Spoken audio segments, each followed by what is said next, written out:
What's going on, y'all? Brother Shay here, New Orleans Revival Center, Restoration Embassy, Ambassadors for Christ. And today we just want to add another volume to our Christian Apologetics series. Today we want to talk about, did the Bible gloss over the struggles of the returning exiles?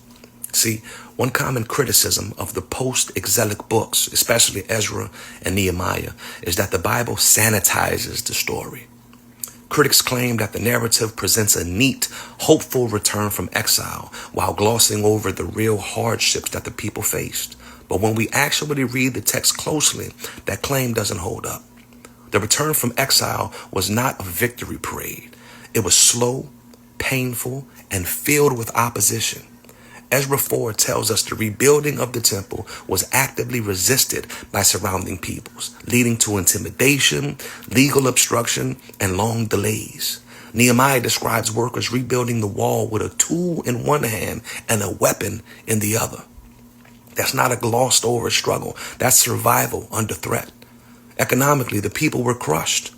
Nehemiah 5 reveals famine, heavy taxation, debt slavery, and families forced to sell land and even their children just to survive.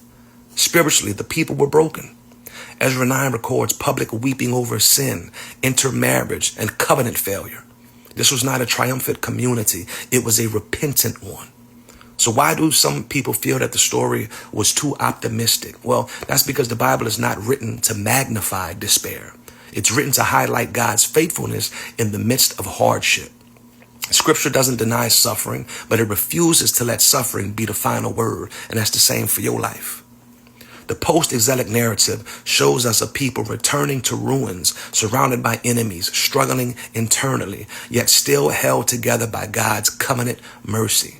The emphasis is not on pretending that things were easy, but on showing that obedience and restoration are possible even when the conditions are hard.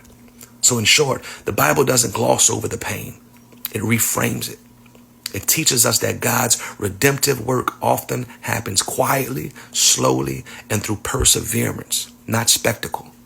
This is not propaganda. That's theology.